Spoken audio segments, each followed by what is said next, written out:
Issues at Hand, powered by Protea Hotel by Marriott Entebbe. Comfort and luxury at its best.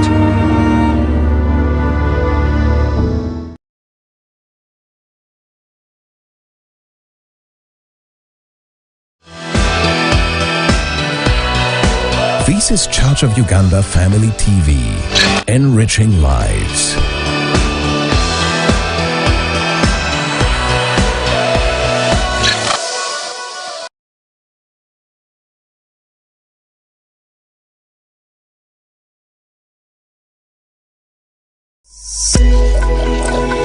Family TV, enriching lives. That affects. Hello, you're very welcome to Issues at Hand this morning. My name is Carol Tumwina, and it is a great pleasure to have you each and every morning discussing issues that affect us as a society, as the country, but also as a place in the world, a village in the world. Somebody once said the world is a global village, and so of course with this, the innovation and you know, the presence of social media now, we believe that each and everyone is reachable and accessible, and each and everything that you want to point out can be pointed out using multimedia platforms, but also social media platforms. And talking about social media platforms, at Church of Uganda Family TV is our handle on Facebook, on X, on Instagram, but also YouTube, where we are currently live, and you can go and of course leave a comment or two about these particular topics that we shall be handling today. Issues at Hand handles a number of topics, including educational, inspirational, economic, political, but also not forgetting social and spiritual. Today we shall be looking at the education sector in general, and of course the issues that are affecting it. We bring to you experts in these fields so that they can shed a light, continue to shed a light, of course, on these particular topics and the decisions made by our leaders in the education sector, particularly for this morning. Are they worthy? Will they stand the test of time? Will they produce the results that they were made to produce, or are we of course seeing challenges arising here and there? All that as we address the rising of course issues in requirements. Parents are complaining that they are being asked for a lot of things as their children are going back to school, and there is no option but to pay them, since you obviously want your child to study in particular schools. For those who can't afford, of course, the government has made it clear that UPE schools are available for your child and you do not have to pay a single coin. However, there are some schools that still charge some money. We're going to look at all that, and before I introduce my guest in studio, I'd like to remind you that Protea Hotel by Marriott Entebbe is our sponsor, and they do offer comfort and luxury at its best. They do have a number of services that you can go and check out for those who are into luxurious living and of course relaxing and taking a vacation off of your daily works. They have a kitchen where they prepare different meals, continental African dishes, but also dishes from around the world, and also Ugandan dishes. Don't forget that. They do have buffets, I think, each and every day. You can check them out, and their prices are affordable. They host parties, events, dinners, weddings, wedding meetings, baby showers, bridal showers, introduction showers. These days are becoming a thing. So each and every function you think of, Protea Hotel by Marriott can be a very, very good host when it comes to that. They also have a health club where you can go and keep fit. I'm talking about the gym, spa, and of course the swimming pool, where you can go and pamper yourself and make sure that you enjoy your life as you still can. It is a Monday morning, the 12th of February 2024, and the year is running so fast. We are already in the second month, and next month will be March, and then we shall move on to April and May, where we shall be walking into June, and you know 3rd June is a very important day when it comes to this particular station, and you will know why if you keep watching Church of Uganda Family TV. Well, today we are privileged to host a gentleman from the education circles. He is from the National Private Educational Institutions Association, and he is going to be telling us all about what he does there and the mandate of this particular association. His name is Chirabira Hasadu. You're most welcome to studio, Mr. Chirabira. Thank you, Carlo, yes, for hosting us. I'm Chirabira Hasadu, the National Chairman of NAPEA Uganda. Okay. NAPEA is the National Umbrella Association bringing all proprietors of private schools in Uganda together. It is the Umbrella Association, covering 94 districts now with the district leadership. Our offices are at near Daily Monitor. We are neighbors to Daily Monitor, second floor. NAPEA coordinates private schools' academic-related programs, handles grievances of private schools, guides private schools, connects with the Ministry of Education to provide the necessary feedback to the schools and participate in policy harmonization and formulation in the Ministry of Education as far as private schools are concerned. Okay, very beautiful. My first question would be, why would a parent opt for private education? Is it because the education that is offered by our government is substandard? Thank you. But before, allow me also congratulate the head teachers, directors and parents for successfully receiving the 2023 PLE exams. This week we are waiting for Senior 4 results. So please, our students, we encourage you, keep on. What you did is what you did. Let's now see how we move forward. Coming to private schools, we are 100% nursery, we are 46% primary, 70% secondary schools are private. We contribute a lot towards the sector as partners with the government in supplementing its effort. When we talk of education in Uganda was built on a basis of a church and the religious bodies. Over time it has been evolving. So when we talk of government, we see government giving a hand to such schools. We call them government aided. Government has started putting up its own schools, which we call the CD, especially in secondary. So in partnership with all those consortiums, we are offering education. Education in Uganda has changed tremendously. The enrollment has changed. The quality of education has also changed. The systems and the curriculums have also changed of recent. But to talk about what is offered in both today, unlike the past, the quality of education in most of the public or government-aided schools had started melting. And we have put up a competition in the private schools that has captured the well-to-do families and all those people who think that they need to seek quality education.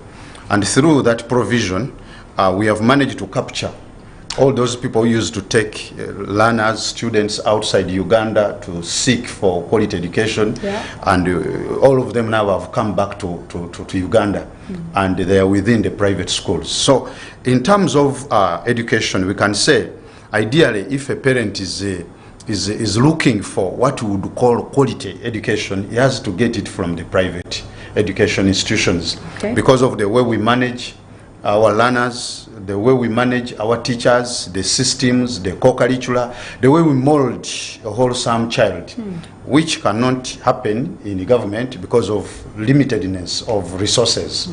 So in most circumstances, even the poor today have maneuvered, and most of them are those who sell coffee, those who everyone is struggling to make sure he is able to access this quality education we are talking about in the private sector. Beautiful discussion. Now, before you add something, these people from the private sector, but also the students from the government sector, they all sit the same papers.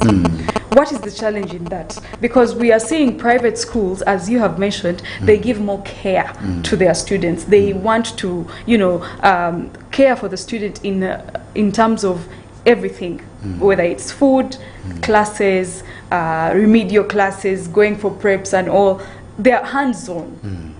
Government schools are also hands-on, but private puts more effort. But at the end of the day, these people sit the same paper. Anything challenging with that?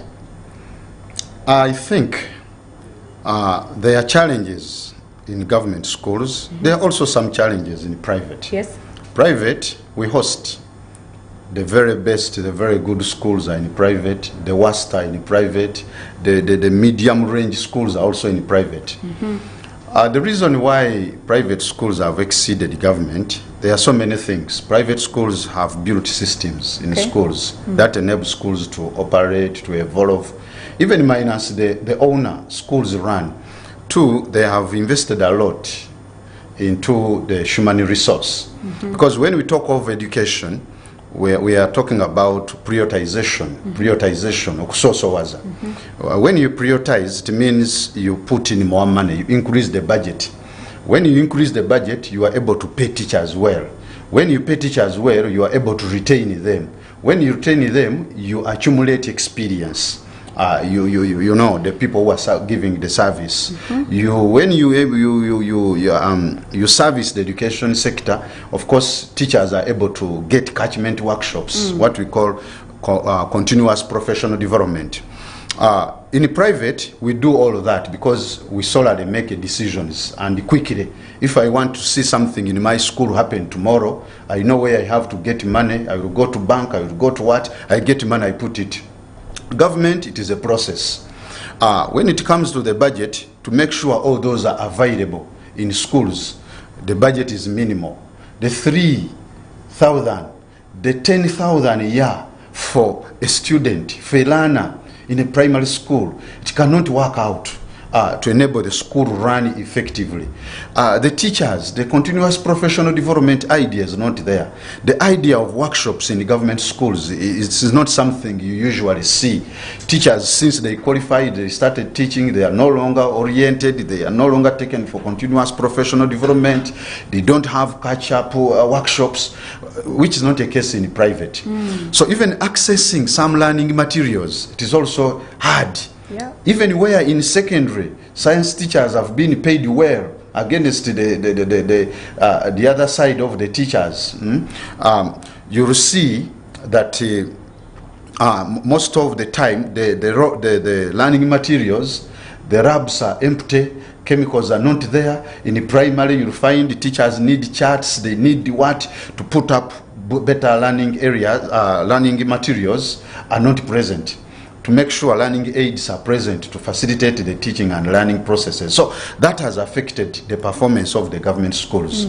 Supervision, really, when I wake up as a director, I have to ensure everyone is at the station. I have cameras.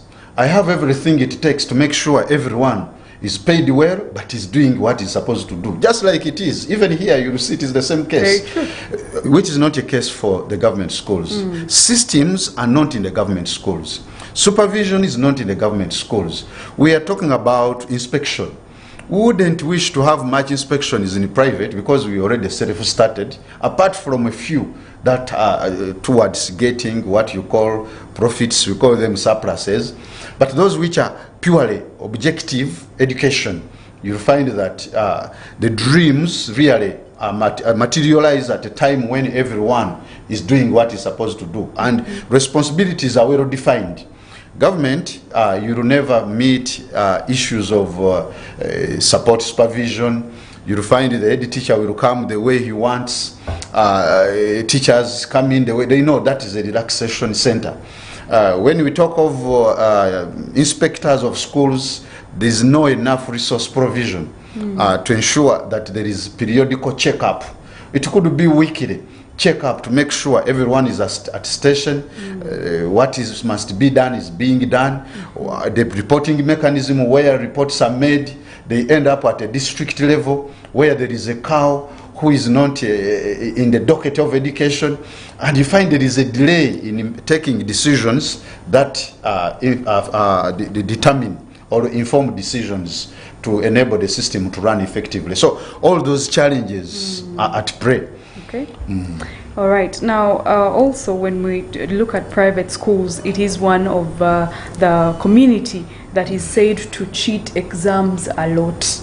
Do you agree with this point? Because we are seeing the fact that UPE or government schools do not have the ability, the resources, like you've mentioned, to get themselves on some of those papers, if it's even true. But it is said that private, it is easy for you when you're in private school, you're a student in private school. No, just relax. Your teachers will get you the UNEB paper and you will go do exams and pass.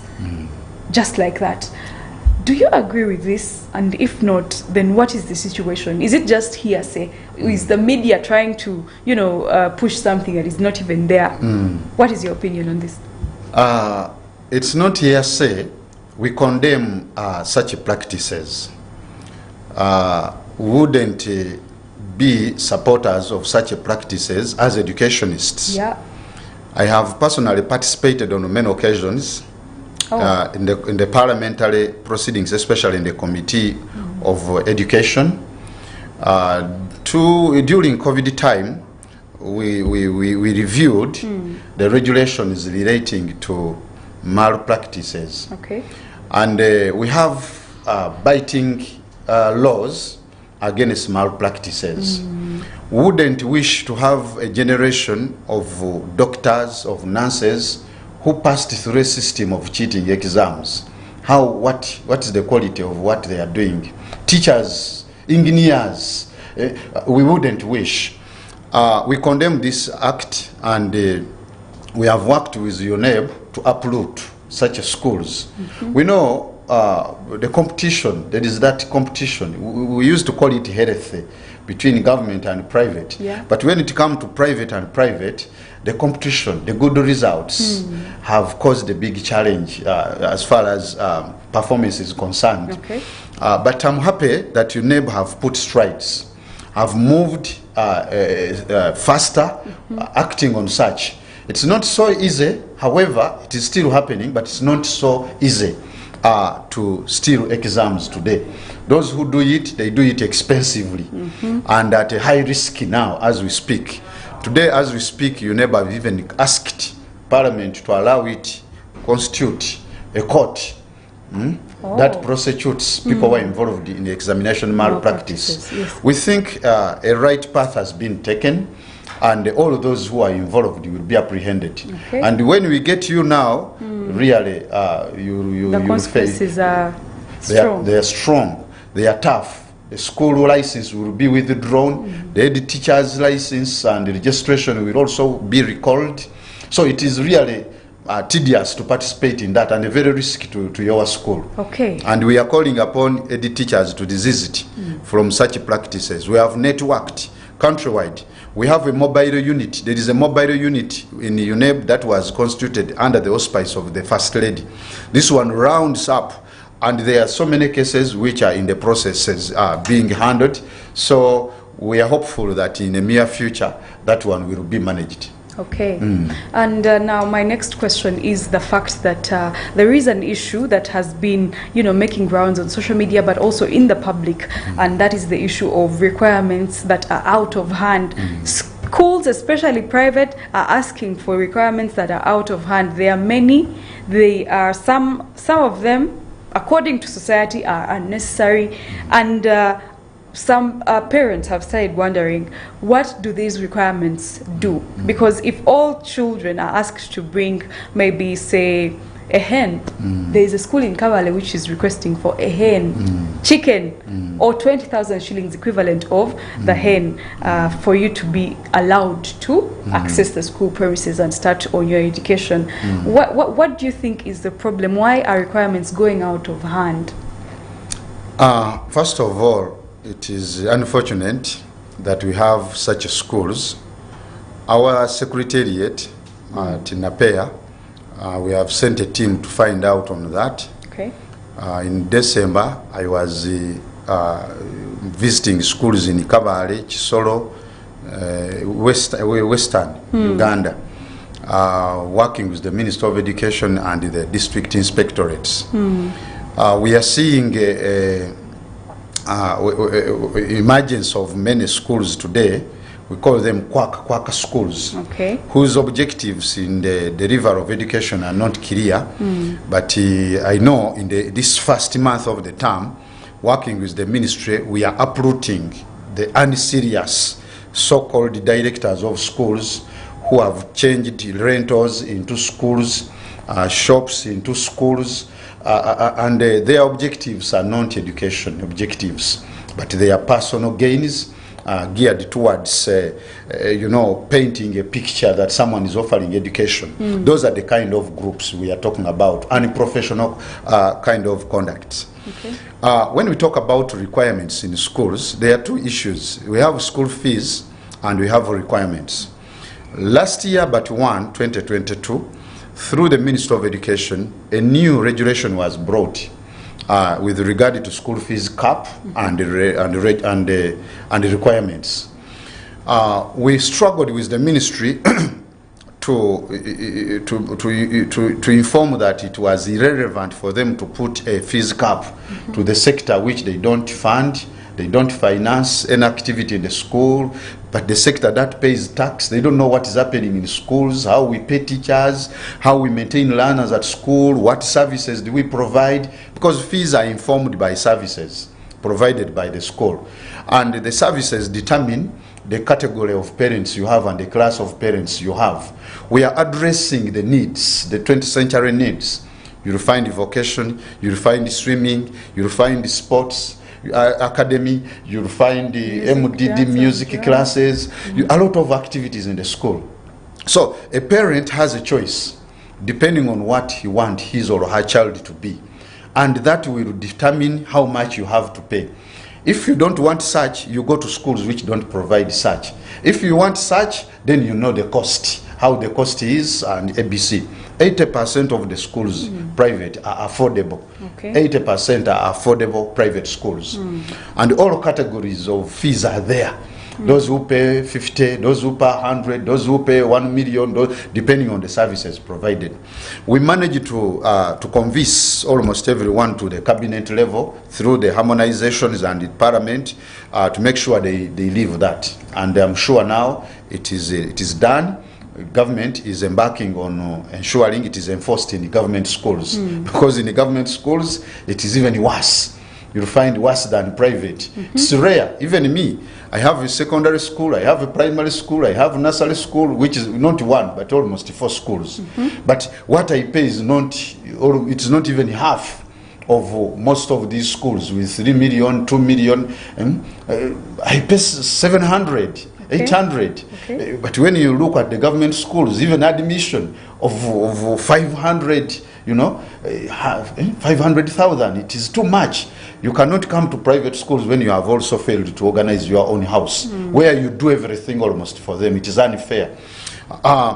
When it comes to the requirements, we agreed on all grounds that we needed to look at this seriously, and strong measures be put and follow-up mechanisms, especially when it comes to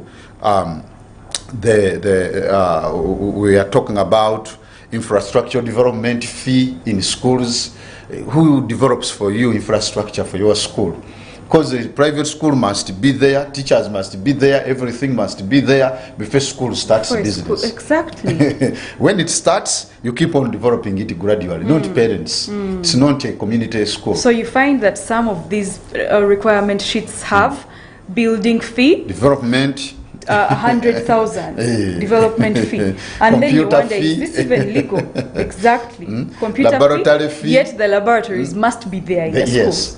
We are tracking seriously. I told you the whole of December we spent it in 23 districts in Western. Now we are going to Eastern and Central, and we are working closely with the Ministry of Education, and you have started hearing schools being closed. We are not supporting that, but there are people who are hiding behind schools. Yes, they call themselves schools, but they came to extort money. The objective is not education. So we agreed on the requirements. RIMs 1, 2, 3, we said, okay, a RIM can be there, depending on certain agreements.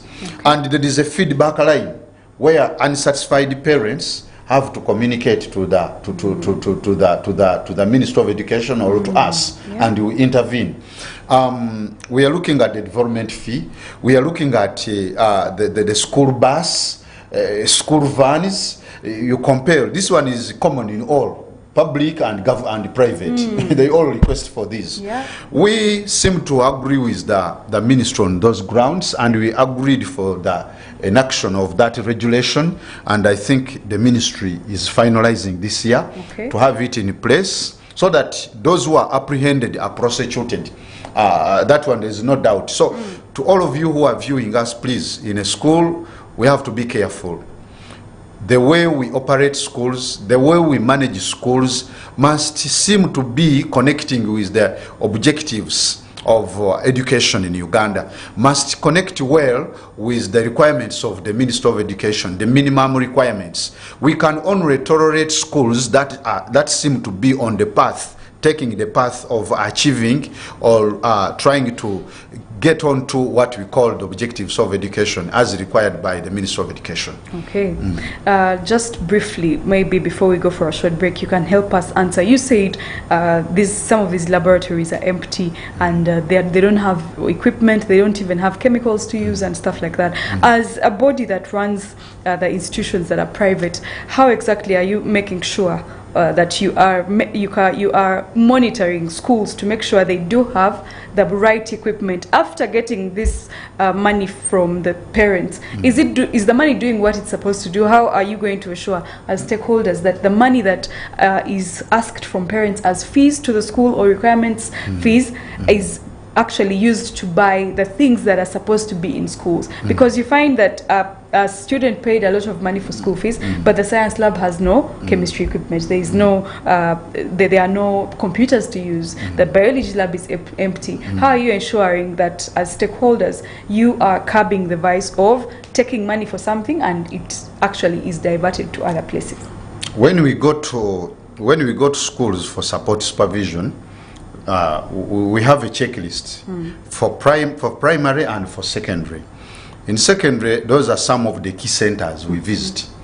At least today now, as of this year, we are talking about integration of ICT in the curriculum of Uganda. It was launched 10 years back by the Ministry of Education, but we are awakening it as NAPEA in support with the Planet System to make sure at least schools have computer centers, starting computer centers, 1, 2, 3, where learners can model, or community-based centers where schools within a particular locality can go to learn skills and all that on weekends and in holidays for those schools that don't have. And also to improve ICT literacy to our teachers, because most of them are not literate, ICT literate. So when we go to schools, we are looking at, first of all, the health aspect. How are you in terms of kitchen, in terms of latrines, toilets and etc. bathrooms? We are looking at the library, we are looking at the laboratory, we are looking at the computer lab, we are looking at these science labs, all of them we are looking at them, but we can have a joint one. Then chemicals and apparatus as required. In most of the private schools, the margin is small. Most of them manage to have this.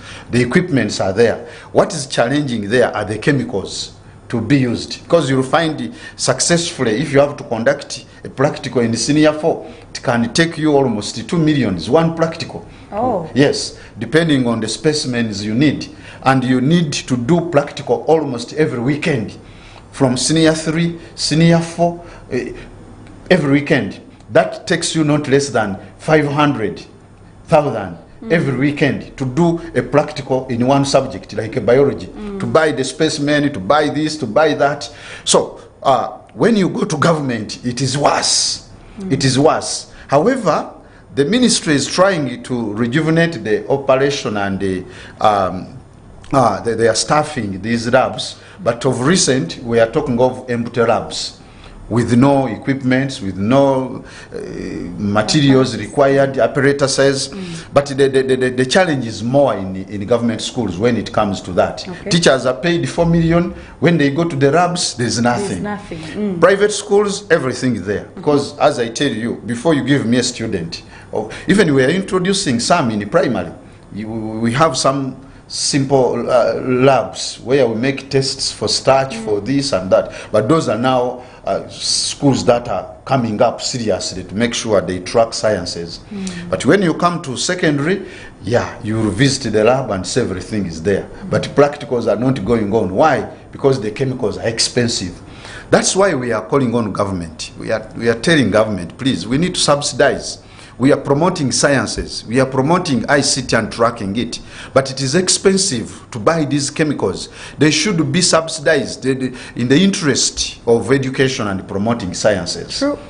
That is what I was going to ask, if there's a partnership between the people who actually sell this equipment with education systems, so that they can be the prices can be reduced and mitigated in order to be afforded by schools. But we are here discussing about the requirements that have gone out of hand in private sector especially, but also not forgetting government, and the parents are coming out to cry and say, no, this is too much. So we are having an expert in education. His name is Chirabira Hasadu, and he's taking us through the conversation. My name is Carol. We are taking a very short break and returning with more. Don't go away. We are powered by Protea Hotel by Marriott Entebbe.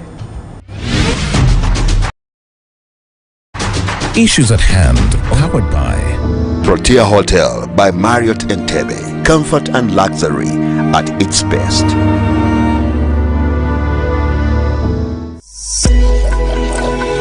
Family TV, enriching lives.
Issues at Hand, powered by Protea Hotel by Marriott Entebbe. Comfort and luxury at its best.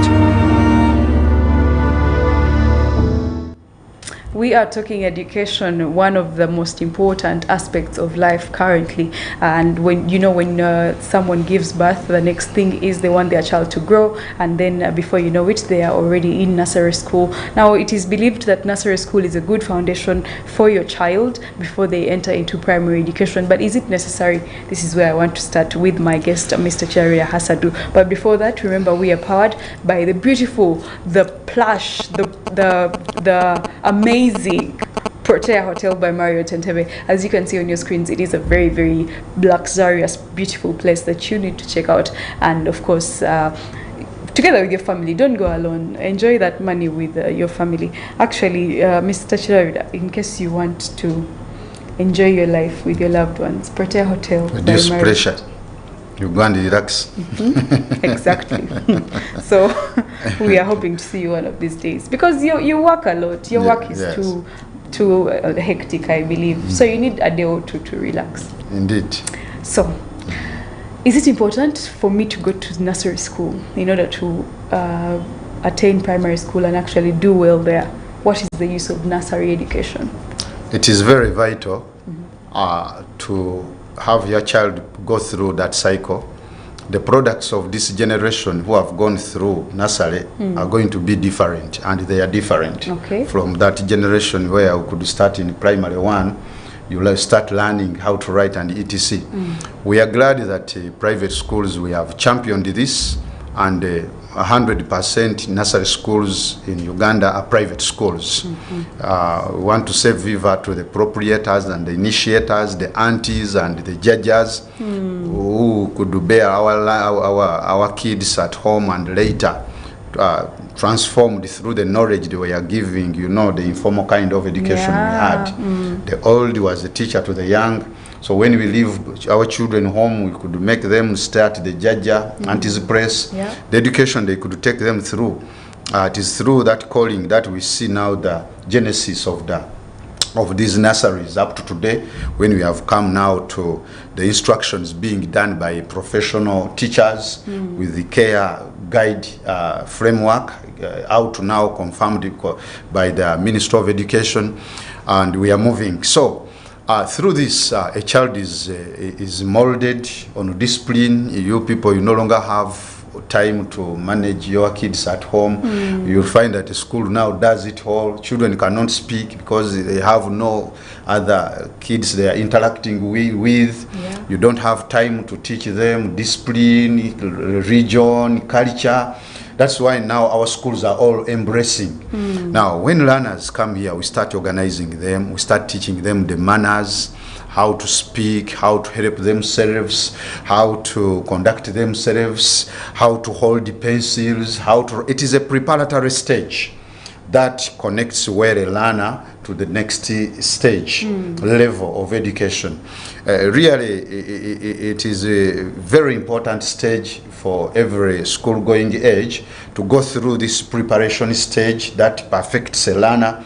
They can speak, they learn how to speak, they learn how to organize themselves, they learn how to dress. We teach them how to dress, how to tie shoes, how to tie a tie like me, how to dress themselves, how to present themselves in public, how to begin writing well. Gradually, that preparation prepares a child for school, prepares a child for the new world where he's going. Something today we are seeing many parents cannot manage because they wake up early, they have to go to report to work, they come back late. They can no longer manage the historical disciplines of a beginning child who is beginning life. So I can say it is very important today to have this section to be part of our education system, and levels. Now we have 4 levels, and also to have it professionally being done by people who go through a training of a mother, we call it motherly training. A nursery teacher who is not a mother cannot handle, and we take them through a scrutiny. We are hopeful, we are building it gradually through systems. We are working with Professor Mugaga in the Department of Education and those who are in early childhood. Many things are coming to make sure there is a lot of vibrance in that part of education. So it matters a lot. Okay, beautiful. Now, talking about the Ministry of Education, there is an inspectorate of schools in there that oversees some inspectors of schools, maybe per district, I think. But my question would be, have the inspectors of schools done their part of making sure that they inspect schools? Because recently, if you remember, last year, when the Kasese school actually got attacked by the ADF rebels, it came to light that the school was not registered and it had no license to operate. So we kept wondering, what are the inspectors of schools doing? They should have fished out already and known there's a problem here. What is your take on the work of the inspectors of schools? Education, why private schools are persevering triumphantly, because they also have many challenges of taxes and etc. Yeah. It is because of the tight inspection and systems in the schools. This is this. The routine is managed like this. This is what we are supposed to do. There is an inspector. There is a checkpoint. This is the head of section. These are your responsibilities. This is your mandate. And by the end of 3 weeks, we shall evaluate you. We shall appraise you and see. The head of sections, nursery, lower primary, middle primary, O level, A level. We have ed teachers of O level, A level, department heads. Who is inspecting them? When does he report? Where does he report? How do we handle those reports to inform action? Those are systems failure, which are in government schools. Now, who is supposed to supervise this and oversee this as it is done in private schools? Because the ed teacher is not at the station, is the first inspector. Now, if he's not working, who is inspecting the ed teacher? Because me as the director, I inspect the ed teacher and he reports to me. I direct him on what I want, expectations. He also tells me his expectations. We combine them, we measure them up at the end of the month, every month, to see whether we have achieved. Okay. Who is doing the same in government schools or government aided? Now, the inspectorate is there, but it is not empowered. Who would do that would be the inspectorate. The inspectorate willingly to do their work, they are not funded. They are not given enough resources. That takes you to what I call the prioritization. If government prioritizes, it will put more money into the management of education in Uganda. Okay. Now, the inspectorate is there at the ministry, at the district, but they don't have vehicles to take them through. Vehicles that are there, they don't have fuel. The one which is there is shared by all departments at the district. The cow uses it, the town clerk uses the same, all those people use them. If the idea was fueling their cars, they have cars also. There are some who are willing, like we see in Rwanda, you buy your car, the government fuels it. And you use it to do the government work. Wow. Yes. So what about Uganda? How do we get out of this? It is through funding, getting more vehicles to support the inspectorate, but also aligning the reporting mechanism. Because in secondary, we are fine. We can report directly to the Minister of Education through the private schools department. This is a department which we robbed as in a pair, private schools. Okay. Yes, and it is there for us. The reporting can be, the connection is direct. You go to the district, but you can connect directly to the ministry. It has caused a lot of improvement in the operations of secondary schools. In private, the connection, even the registration in private, in the nursery stops at the district. Primary, it goes to through the district to the ministry. But after inspection, where does the inspector take the report? To the DEO. Where does the DEO take the report? Okay, to the cow. Where does the cow take the report? Nowhere. And where the profession is to guide, it is the inspectorate, okay, at the ministry level. Yes. So when do they get information? When do they connect with the district? That is also another problem in the management of reports and decisions and actions as far as all those are concerned. So there are challenges of the reporting mechanisms. There are challenges of limited resources to inform inspections at different levels in the district, which is of course affecting the performance of the school. So people are doing unchecked. They do what they want because no one checks them. So in the inspector now, we are involving also the parents. The parents must also oversee the operations of the school. Are teachers there? Who? The parents' body, what is it doing? Are they looking at the school, how it is being run, how it is being managed? That's why today you see headmasters being chased by the communities. We don't want you. We want the other one. They are changing. You have done nothing. You have no grades. You have no what. You come to school late. They are getting concern. But the inspectorate is not on ground to check on all this. Thank you so much. Maybe you can give us your last words to our viewers, to the parents out there, the students, but also the teachers watching you. Because of time, I still had very many questions to do with bullying, to do with the fact that some students are dropping out of school. We had a high number of people dropping out of school this year. Basically, a lot of things, but we shall have you again. But for now, just your last words to our viewers. Thank you. I just want to say, please, it is time that we all raise up and support the new curriculum. It's what we have been longing for, to enable our learners acquire the 21st century skills and grow our country in terms of education, in terms of human resource. The way we have seen Germany, we have seen Mauritius, we have seen South Korea, and all of those that have grown human capital on skills. So we embrace the new curriculum in secondary, and parents support the schools to make sure our children go out of school when they can employ themselves. And please, parents, don't just sit down and relax. Go to the nearby school, talk to the head teacher, talk to the director, and make sure your children are in school. And I would say to the learners who didn't do well, it's not all done.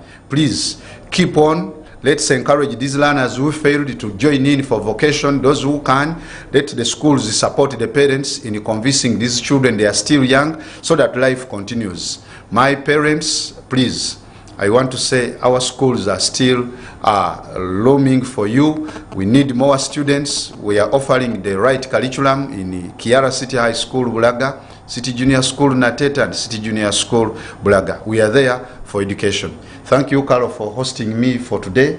Please, we shall always be available to regurgitate the education issues and ideas. Thank you so much, sir. Yes. Thank you very, very much. And just like you've heard him, we shall be bringing him here and there in a number of two programs. We have the Family Hour, where we have the education, particular education segment that we shall always bring people like him to shed a light on issues education and exactly what is going on in that field. However, from myself and the production crew, it is a very, very good morning. Thank you so much for being a part of Church of Uganda Family TV. And of course, remember, we are on social media, like I mentioned, at Church of Uganda Family TV on X, Facebook, Instagram, and YouTube, where we are live. We shall be reaching out and of course replying to your comments. Please like, comment, and share with a friend. Until tomorrow, bye-bye. Issues at Hand, powered by Protea Hotel by Marriott Entebbe. Comfort and luxury at its best.